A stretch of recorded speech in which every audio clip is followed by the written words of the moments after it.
Hello বন্ধুরা, দেশপ্রেম coaching সেন্টারের তরফ থেকে তোমাদের সবাইকে জানাই সুস্বাগতম। আমরা চলে এসেছি বহরমপুর পুলিশ লাইনের সামনে। ইন্টারভিউ ঢোকা থেকে শেষ পর্যন্ত আমরা কী পথে সমস্ত কিছু আমরা একটা চলতে করতে জেনে নেবো। তাই সব কিছু জানার জন্য তোমাদেরকে ভিডিওটা পুরো থেকে শেষ করতে তোমার নাম কোথা থেকে? আচ্ছা, তুমি যে আজকে তোমার ইন্টারভিউ ছিল তাই তো? তুমি যে ঢুকলে টোটাল ঢোকার যে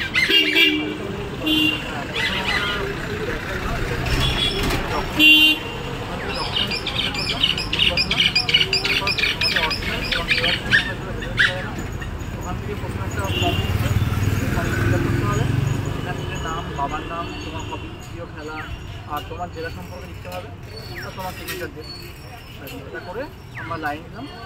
মানে ডিএসপি অফিসের রুমটা রুমের সামনে গিয়ে ওখানে যে ভেরিফিকেশন হবে, ভেরিফিকেশনের পরে তোমাকে লাইন লাগবে ইন্টারভিউ জন্য।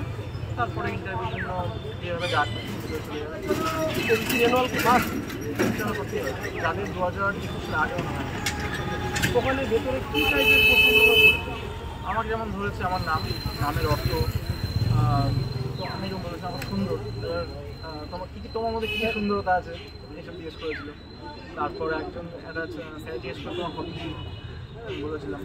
তো তারপর জিজ্ঞেস করলো আন্দামান, তুমি নাম শুনেছো? হ্যাঁ নাম শুনেছি। কোথায় অবস্থিত, কোন দিকে, তারপর আমরা কোন সাগরের দিকে অবস্থিত। তারপর একজন মাস্টার ছিল ডাক্তারের নাম শুনেছো? হ্যাঁ নাম শুনেছি। ডাক্তারি হসপিটালে কেন এখন? হ্যাঁ বললাম আমার এসে করে। মোটামুটি ভেতরে কটা স্যার কটা লোক? 5 জন স্যার, একজন 5 জন স্যার একজন। আচ্ছা, মানে মোটামুটি সব বেশি না, হয়তো 30 সেকেন্ড বা 45 সেকেন্ড ম্যাক্সিমাম 1 মিনিট। কাউকে 3-4টা কোশ্চেন করছে, কাউকে 8-10টা কোশ্চেন করছে 1 মিনিটের মধ্যে। আমাকে প্রায় 8টা মতো কোশ্চেন করছে।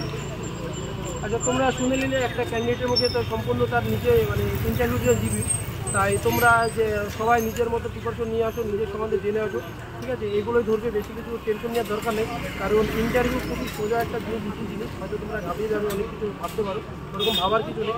আগামী যে তোমার বন্ধুরা আসবে তাদের জন্য কী করতে সবার জানা উচিত যে নিজের সম্বন্ধে কনফিডেন্ট এবং কষ্ট না হয় নিজের হবি, নিজের জেলা, নিজের রাজ্য, ঠিকানা সম্পর্কে সব জানতে হবে। তোমার যে কাজ আমার কাছে